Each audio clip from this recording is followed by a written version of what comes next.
فوتو 1996 li Şamê sê kes tê de xuya kirin. Ew ê ku wilo diranê xweşwar derxistî û wilo dikene wekî Mongoliya wekî wilo dîrekt li kamîrê de nere wekî dîna birêz Serokê Newewî Ebdullah Öcalan e. Ew ê ku wilo serê xwe wilo xwe melûl û xwe wilo daxistî û li bi tobe tedbîqê hatî tobê ew jî Elî Heyder Qeytan e û ê quncik li qeraxê foto hema rûyê wî xuya dike nîvê rûyê wî xuya dike ew jî Hamilî Yıldırım Kazım e. Her sê çîrokek di nav bera wan de heye. Çîrokekî piçekî trajedî ye. Ez ê behsa vê çîroka hanê ji wir temaşevanê hêja bikim. Ev çîrok bi zimanê Tirkî birêz Selîm Çîrokeya Dixanî TV jî de behs kiriye.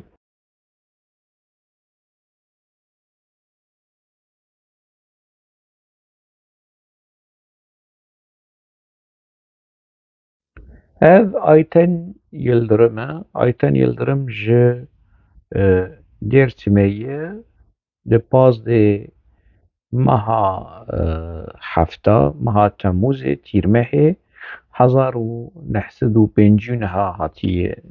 dinyayê li navçeya Nazimiyek û Girêdayê Dêrsimê navê bavê Yûsef e navê diya wê Xêriye ye. Du birayê wê û sê xwişkê wê hene. Piştî ku Ayten ji dibistana perwerdeya mamosteya xelas dike wê çaxê Selîm Çîrokeya jî di wê dibistanê de gelek kadroyên PKK gelek kadroyên PKK di wê dibistanê de xwendine. Ev ê herêma Dêrsimê û herêma Kurdistanê gelek kadroyên PKK ji dibistana perwerdeya mamosteyan li Dêrsimê ê xelas kir ê ku xelas nekir. Ayten Yıldırım navê wê Ayten Özdemir e. Navê wî rast Ayten Özdemir e. Piştî ku bi Hamilî Yıldırım dizewuce di sala 1979 di sisê meha Adarê 1979 bi Hamilî Yıldırım re dizewuce. Navê wê dibe Ayten ji Ayten Özdemir dibe Ayten Yıldırım. Ew Hamilî xanîkî ji xwe re. Wê çaxê Hamilî Yıldırım di heftê niha de di nava rêxistina PKK yani yek ji kadroyên pêş e. Yek ji kadroyên ku berpirsyar e li û kar dike bi şêwekî profesyonel kar dike berpirsyarî li herêma Elazîzê digire. Ayten Yıldırım ew jî di nava rêxistinê de cî digire. Demekî tên girtin Ayten Yıldırım û Sakîne Cansîz tên girtin piştî 40 roja Ayten tê serbest berdan yani. û Sakîne û Kazım û evana girtî dimînin. Sakîne Cansîz behsa wê dike di pirtûka xwe de. Ev pirtûka Sakîne Cansîz e.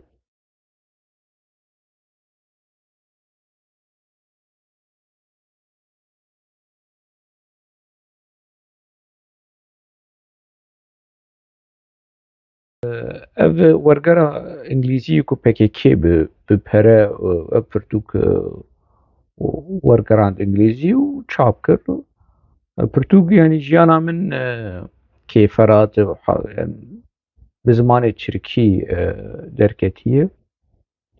Sakîne Cansîz carekî tenê ye. Behsa بحثا آيتن دك دوی پرتوکاهانه ده آيتن يلدرم دبیجه یعنی کو چوا هاتن گرتن و هات سربست بردان و دما کو خاطری خوشمخ خواست چاوی وی تجه گریب و بحثا آيتن دکه و ام حنبیز کرن و حاملی حنبیز کرو و جمر قد لخوا مقاتبن يعني ولوقا بباريزن آيتن جارك إيدن جي تي قرتن بشرد تي سربس بردان تي بنخته تي سوري تي جمع أبو كامبا بقاعي لبناني لوي دري لغوري آقاهيان آيتن كچككي ولو خوشكه كچككي ولو گەوری بۆزی چاوشین پۆڕەش کچکێکی ولو لە هەڤاتی دوێ قوناغا هانێدە تێگوتن کۆ ئاپۆ سەرۆکێ نەوەوی عەبدەڵا ئۆجەلان لە دۆراوێ دیگەریە لێ کەچک قبول نەکرد کەچک قبول نەکرد و ئاپۆ ئیژا لە هەمبەری وێ لە هەمبەری ئایتەن چ گوت کوڤەیە ما پشتی لێ کۆلینا و پشتی لێ پرسینێ و پشتی گەر و مەناس کردی کوڤەیە ئاژانا دەولەتەیە کی ئایتەن یلدرم ژنا حاملی یلدرم ئاژانا دەولەتەیە بریار قرار چییە قراری تەسیە بکن وێ بکوشن لە کامپا لبنانێ کی حازرە حاضر صلاح الدین چەلیک کوونەهاڵ ئەڵمانیاییە دەفشپێکێکی ئەوژی بەردایە نۆت و پێنج و نۆت و شەش دوێ قونەغا هانێدە پیشی سەلیم چروکەیە صلاح الدین چەلیک دەفشپێکێکی بەردایە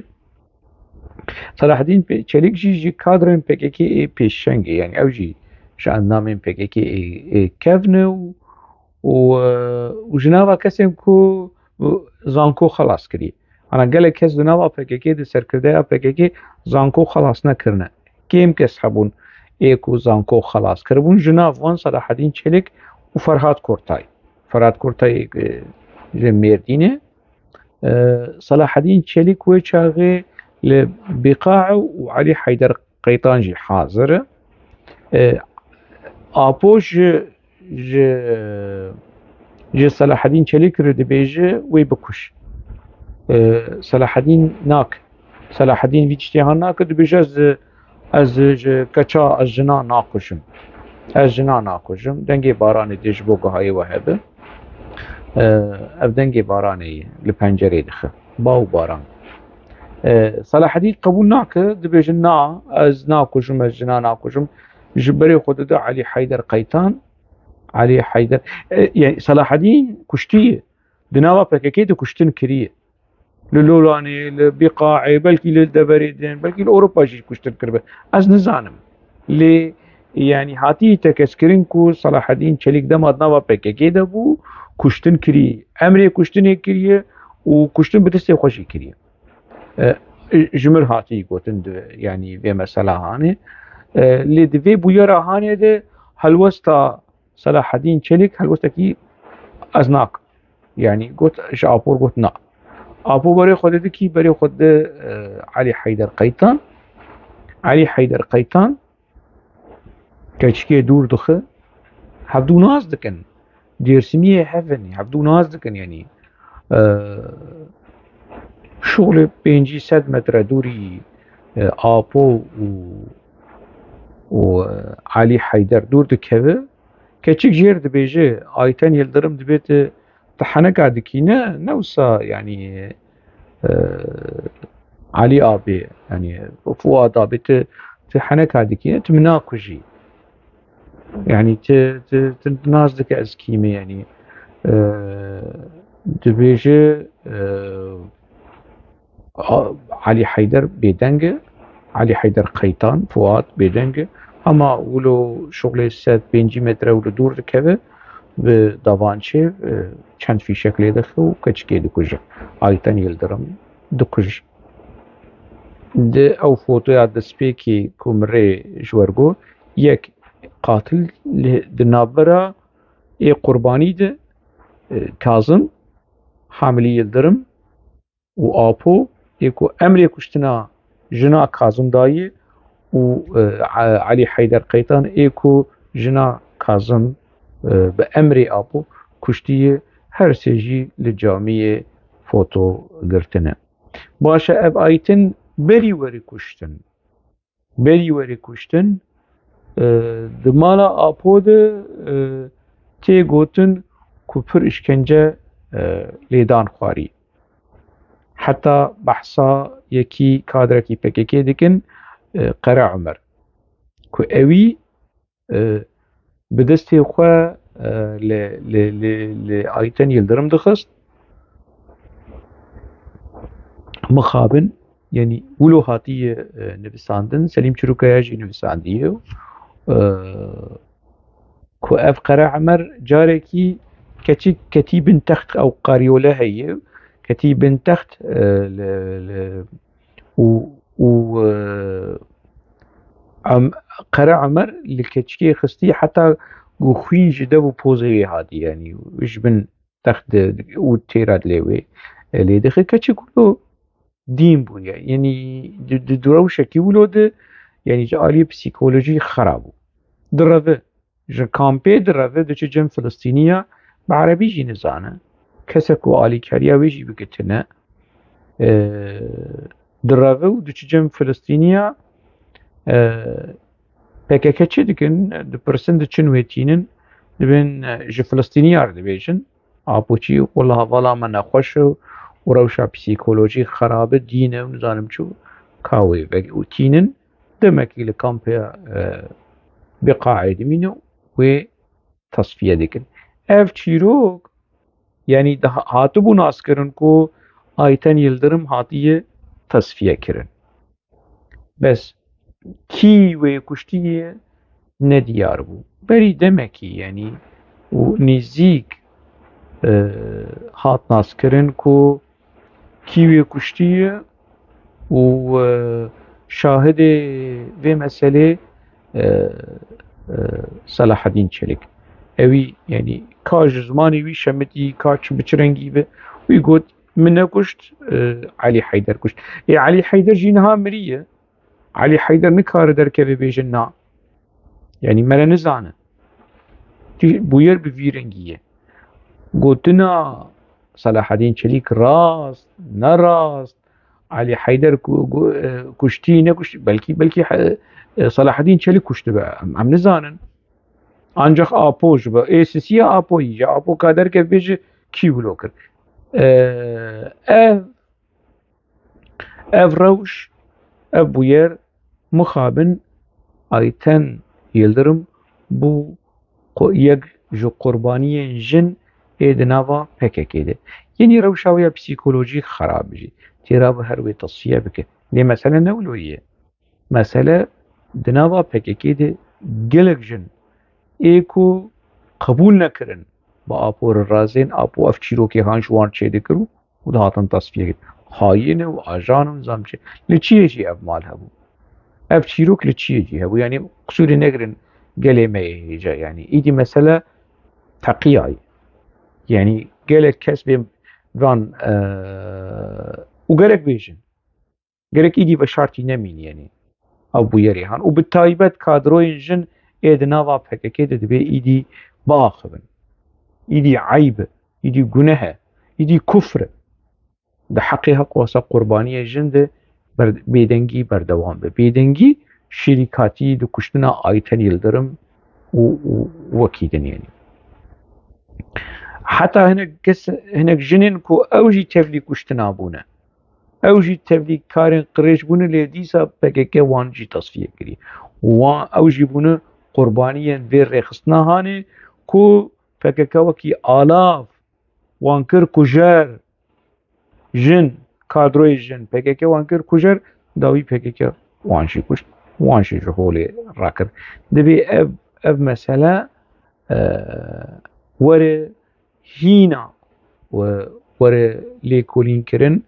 û gelek spas yani ji bo برێز سەلیم چیرۆکەیە ji بۆ ساڵح ئاراس کو ji bo ku ev dîrok wenda nebe ji bo ku ev qurbanî wilo bê xwedî nemînin dibe em xwedî li qurbaniyên PKK derkevin ê ku bi destê PKK jiyana wan hatiye reşkirin wekî xayîn wekî ajan gelek caran hatine kuştin dema ku wan kirine xayîn û ajan dema wan kuştin û wan tasfiyekirin û wan ji holê rakirine dibe me jî wijdan û exlaq êdî ji xewa derewên PKK şiyar bibe û li hemberî van derewê wihan xwedî helwest bin û ne tenê helwestekî wêrek helwestekî rexneyî li hemberî van bûyerên qirêj van bûyerên dewleta kûr a apo di hindirê PKK de baş.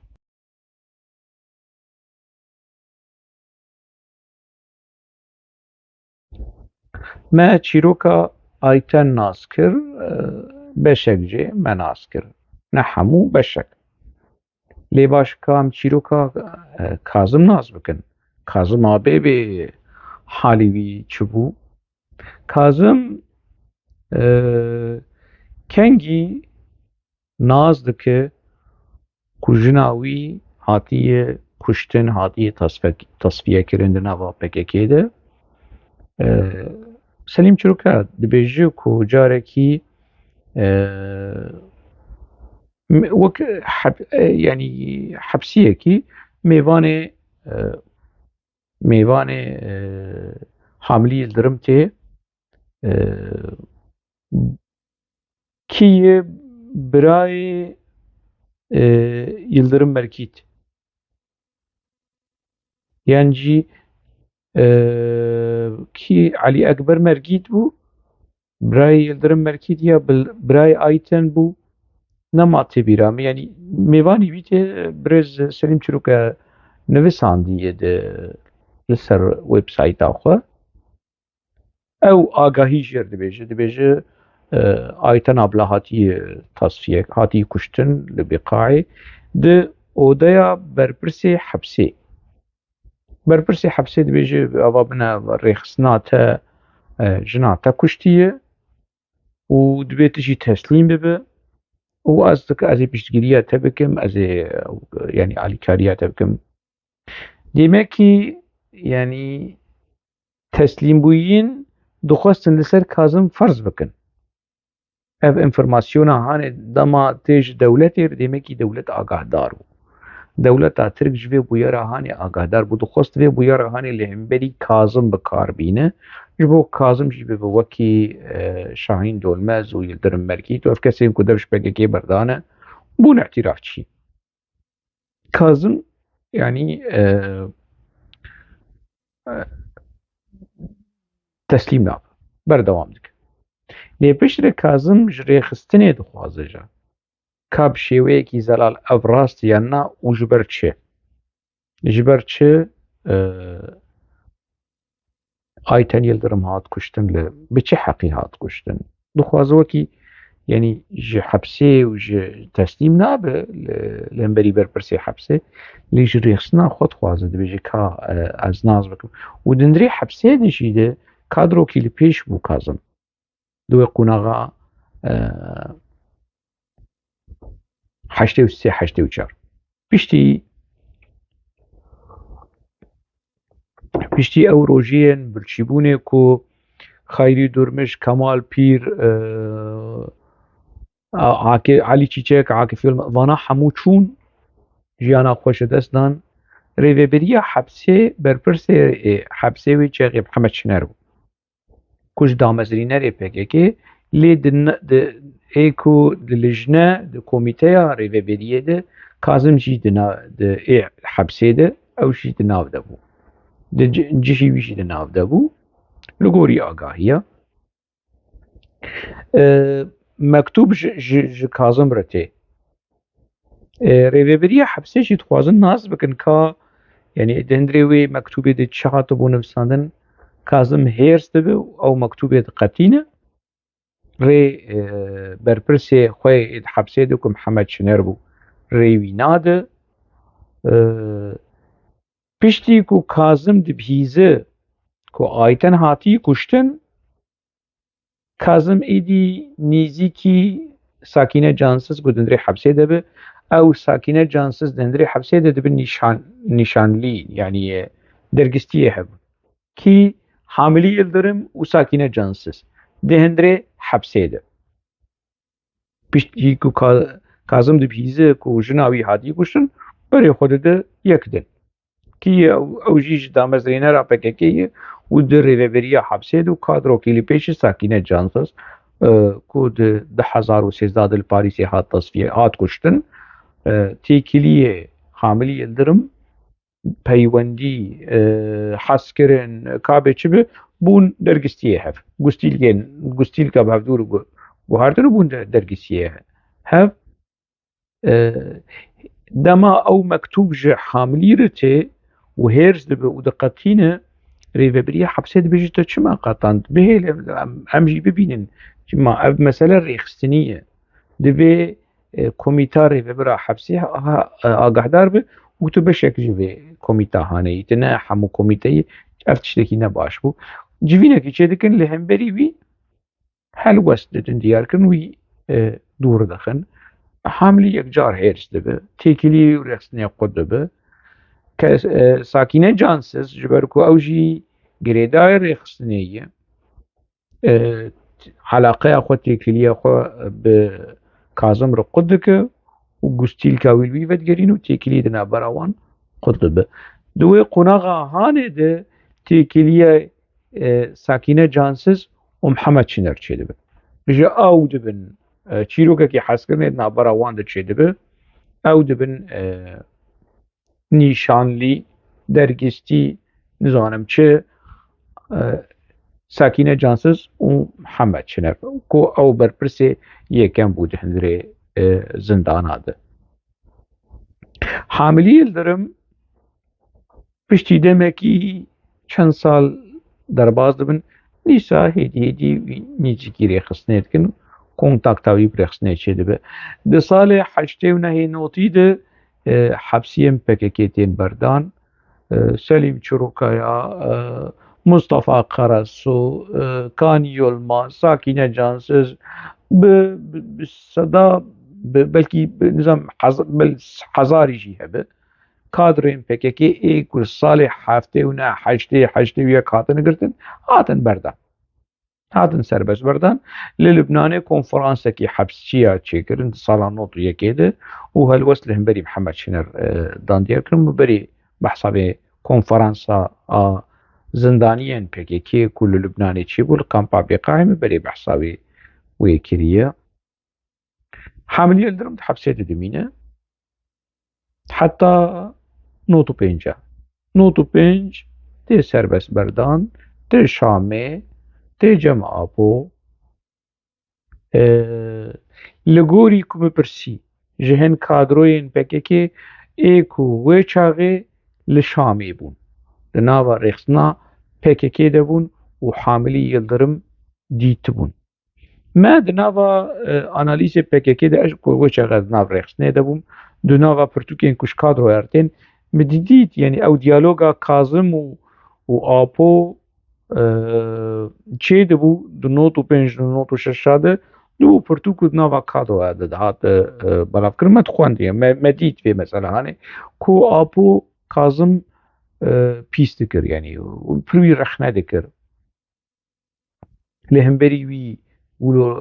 هلوست نخوش بو رو شادنا برا کازم و آپو ده نخوش بو اف کادروین کو مبوان کنتاکت کر وان روژن داوی ایکوی چاوه شاهد بون جمر گوتن کو کازم ولو خدي هالوست بو لهم بري آبو ولو نرازي ولو بقيمات حموتش توشه آبو فالا دردخست لهم بري آبو دردكات تعليمات آبو دشكاند يكي ولو ايدي ولو هيفيا ويجري خسنين نمابو نرينا وان كس كادروين كدناوا بككيد لسر كازم بفي رنگي بو دوي قناغا هانيد كاب آپو چد که سروکی می نووی خاپو دبیجه کازم جزندان درکتیه و نظامچو و مجناوی کشتیه وی برتیل دکه کچکه کی دیده و کشور دبیجه مو کچک نها ساغه لور الأوروبایی کچکه کی کو دمکی با آپور مایی کادرا پککیه آپو و کچک خوشک جی دیده کازم به کازم ره تێکیلی چێ دەکە و خلاص دەبە ئاکازم ئاپۆ vê kadra hanê kadra jin a xweşik a pekekê dêdî kazim ji kazim ridmîn û kazim çipkijê û serbest apô serokê newewî dayî ye dibe ku hinek matmayî bibînin ji vê înformasyon lê navê wê di nava pekekê de newal navê wê kod newal ê kadrê pekekê naz dikin niha ev mesela hanê ev kadra hanê di nava pekekê de bi kazim re dimîne hevala wî ye sevgîliya wî ye apo wê birtîl dike kazim birtîl dike vê keçika hanê lê kazim dîsa nerazî yanî mudaxeleyê karê apo dikir di wê derê de yanî li kampa Şebcayê a bi zimanê Tirkî ê ku di nava pekekê dimane dizanin li di kampê pekekê yek li Sehnaya hebû bi zimanê Kurdî bû qaşo perwerdeya wê û yek jî li Şebca bû bi zimanê Tirkî bû kazim li kampa Şebca dima a pekekê li Şamê carna dihat kampa a zimanê Kurdî û mudaxela tişna dikir apo nerazî bû û rexneyên tund li kazim kî wî anî vê derê ez li vê derê me û ez serokim û biryara min e û talîmatê min e û rast e kî li hemberî kazim derkeve heqî wî heye apoyê û lê yanî bi vî mentiqê hanê kazim jî ser vê xwe davê kazim yanî belkî lê guhdar dikir lê bi a xwe dikir wî mentiqê ez jî apo me ez jî qasî apo hepsê dimama qasa sal em kadrên destpêkê kevnin qedamet vê rêxistina hanê de bi vî mentiqê hanê kazim nêzîkî rêxistinê bû apo wî dişîne dixwaze wî xelas be ji kazim xelas be hin kêşe û problem li zapê hene wê çaxê jî PKK li hemberî Partî Demokrat pazê tebaxa duyemîn li darxistibû îkincî 15 Ağustos PKK li hemberî PDK li darxistibû şer hema ber bi dawî bû û gelek problem û kêşe di hundirê zapê de hebû apo taburekî dibin serpereştiya Kazim tu karmarê eskerî nekiriye û nizanin jî yenî apo wî dişîne ew tabûr dibin du peş li ser sînorê Sûrî ê Iraqê aliyê Ava Diclê aliyê Kazim dikevin kemînê ev beş tabûr ji ber ku hijmar pir e dibin du beş beşekî diçin derbas dibin bê problem bê kêşe beşê ku Kazim û Newal têde dikevin kemînê birîndar çê dibin şehîd çê dibin lê Kazim û Newal tiştek bi wan nayê tên digihêjin cihê xwe li zapê dimînin şerê di navbera PKK û PDK disekine dîsa Kazim li wê derê dibe apo bi kadroa diştexile bi şervaneyan diştexile û keçikên ê xweşik kî tu wer aynî wekî apo keçikên xweşik ji nava kadroa dine qand û kul dora wî bûn wê çaxê jî kî li wir bû Sakîne Canses li wê derê bû rewşa wî perîşan bû Sakîne Canses di pirtûka xwe de dibêje dibe dema ez û Kazim em nîşanlî bûn hingî Kazim ji min hez dikir digot ez ê derkevim berî te wezî herim çiyê û dema tu werê çiyê ez ê ji te re torana çê bikim و ئەجێ بە تۆپا ولۆ پێشوازیە تەبکم و ولۆ تشتێن ولۆ ڕۆمانتیک ژێر دەگۆ لێ دەما کازم هات ڕەوشا مژی نەباش بوو ڕەوشاویژی نەباش بوو ئەم دە ڕەوشێکی خراپ دەبوون کی دەبێژە سارا ساکینە جانسز دە پرتوکا خۆدە بەحسا کازم دکە بە قاسی و جارێکی تەنێ بەحسا ئایتەن یلدرم دکە لێ بەحسا کازم بڤێ شێوازێ هانێ ولۆ بگە بەحث دەکە بشکەستن بەحسا کازم دکە کی ساکینە جانسز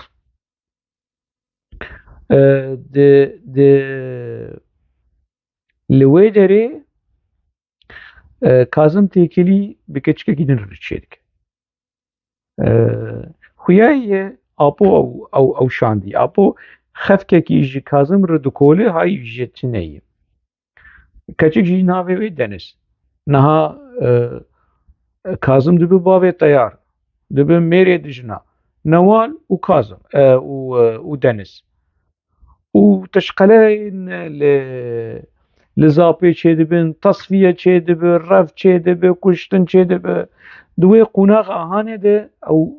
تەسفیەین کو لە زاپێ چێ بوو بەنەفشاشی تکا هات کوشتن ئەو شاهینێژ عامودێ هات کوشتن یەکژە حەسەکێ هات کوشتن هەموو ئەف تەسفیەین کۆمەبەرێ ولو جارنا بەحساوان کردی دوێ قوناغا کو کازم و هەرێما زاپێ زاب جمهوریەتی وێ چاغێ وێ دەماهانێدە چێ بوو ئاپۆ دیساوان کشان کی نەوال و دەنز و کازم و نۆت و حەفت وەرن شامێ و ژاوێ چاغێ کیژی لوەر بوو وێ چاغێ شەمدین ساکەشی لێ دەرێ لە شامێ لە زاپێژی وان شەمدین و هەموو گرەگر وانگریش ئاپۆ دەبێ کاوان بینن وەرن پەروەردە وانتینن پەروەردە ئاپۆ دناوا جواتێدە وان ڕەزیل دکە وان و کازم ڕەزیل دکە یێژێر ولو حتا وێ قوناغێ ونفەدی ناکەن يعني ji her siyar ji newal û ji denizr û kazimre hûn di eynî demê de wilo têkiliya bi hevdûr çê dikin hala yeko ne wilo hema bi komî yani bi vî mintiqê hanê bi yani wan şermezar dikin rezîl û riswa dikin ewî hewil apo serokê newewî newal didi wî ev keça hanê piştî deniz jêr dişîne piştî wan mehkeme dike û dibêje deva me bere yapî te mehkeme bike û kazim wilo dikeve bin bandora ku binêre ez çi nebaşim min çi tiştekî xerab kiriye min çi û apo min rex nekir û apo me efû kir û apo bi vî rengî insana û kat wa dixist bin kontrola xwe wê êrîşî wî bike û bêje hevala aval wî mehkeme bikin محکمە جی بە ئەعدام ژێر بینە ئاهەواڵام فرسەتێکی بدێنێ و ئاپۆ بە vî منتقê hanê xelkê kadroyê di nava rêxistinê de ku bine yapî örgüt rêxistin te e'dam kir û min te xelas kir jiyana te girêdayê min e bi vî rengî bi vê stratîjiya hanê apo rêxistinê birêve dibir û ne tenê wilo jî apo yani wê were ji kazim ribêje kazim me serokatiya tabûra nizanim me firtûne ti serokê wê ye wê biçe ji cîgirî wê jî bêje bine ti serokê vê taborê he ew şiklî ye hayê te jê hebe me wilo sûret mecmele sîvîdanî ye ew şek û şibhet li cem heyî ku ajanê dewletê yî hayê te jê hebe wê herî kazim ribêje ev cîgirê te şek li guman li cem heye ku ajanê dewletê bin kontrolê de hayê te jê heba wilo bi vî mintiqê hanê bi hemû kadroyên rêxistinê re apo şêweyê rêvebirina wî bi vî rengî bû dîktatoriyeta wî di hundirê rêxistinê de bi ser vê astê bi vî şêwazî bi vî stratîjiyê rêxistin heta roja îro rêxistinê bi rêve dibe piştî wî pîs kir dîsa wî vegerand Qendîlê ez ê bişînim Dêrsimê wî şand Dêrsimê ددما ku apo hat girtin di notûna hadu û süreca aştiye qeweta vekşînin hamiliyê lirim û Îsa got na em venakişin. Em biryara abû qebûl nakin. û isyanê li hemberî apo dike.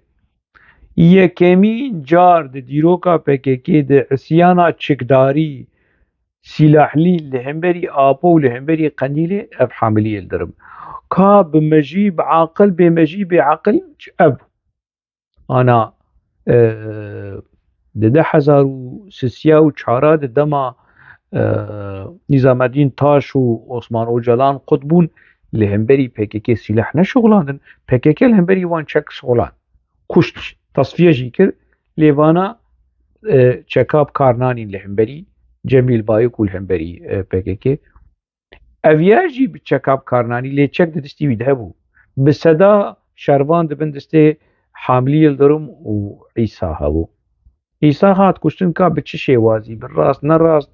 kemîna dewletê PKK jê ji dewletê re got wal filan derê Îsa hat kuştin. Ev hamiliyê li dirim çavî wî şikest. Çavî wî şikest îdî bi kontaktê bi Mustafa Qarasoğlu bi Çelsizê de axivî ez dixwazim werim bi Tirk rê nadin me dibê wer. Tu çawa tê dibê tu were. Ew tiştekî bi serê te bê em ê te bikim qurbana Sorecê ji xwe zaten me destê xweş te şiştiye. Ev kî ji Mustafa Qarasoğlu ji hamiliyê li dirim re dibêje. Tê Qendîlê demekî li Qendîlê jî dimîne. Wî dikin kongira gel û nizanim çav çîrok mîrokê derewa ji apo telîmat dişîne dibê wî bişînin hindir. Rê bişînin kî derê bişînin Amanos. Ciyê herî xeter û tehlûke. Wî derbasî Sûrî dikin ew û 15 kes li aliyê di hindirê Sûrî de di herêma nêzîkî Hatayê Amanosê wê de verahanê ê ku wan tînî wê derê istixbaratê Sûrî tê wan digirin û li fotoyê wî jî dinirin dibê ev ya berpirsyarê rêxistinê wî tînin wî digirin dixin hepsê Sûrî. Tiştê balkêş dema ku Sûrî PKK berpirsê PKK bilind bigire wan işkence nedikir. Kadroyê normalê carna ew li wan işkence dikir. Lê hamiliyê li dirim di îfadeya xwe de ku bûyî pirtûk û hatî belavkirin bi zimanê Tirkî dosya sor ev pirtûkê ev bergê wê ye.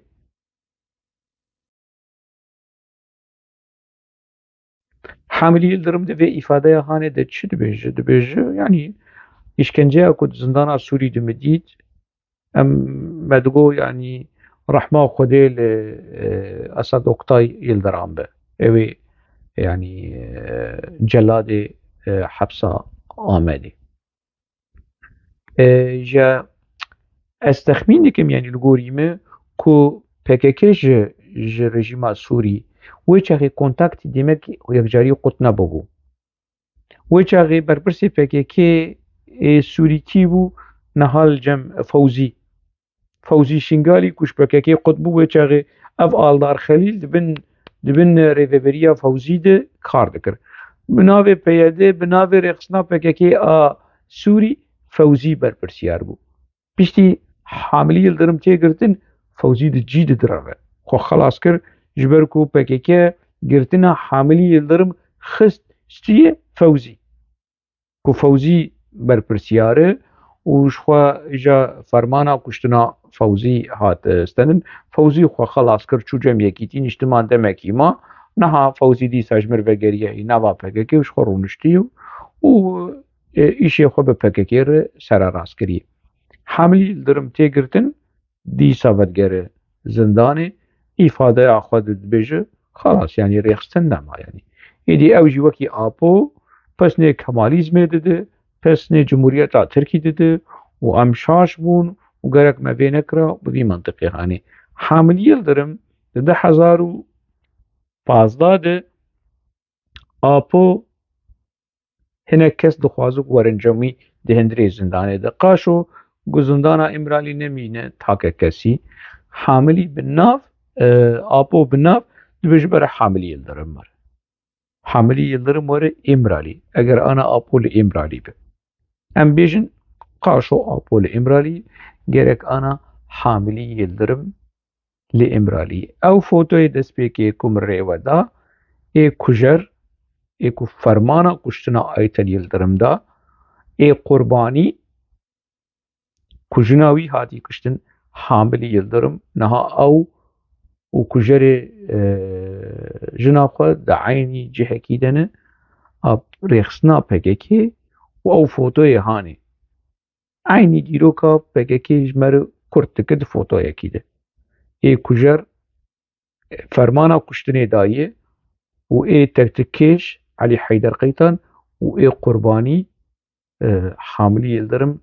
دوي فوتويا كو مرلي بنره قاشو بارتيه كي چبگره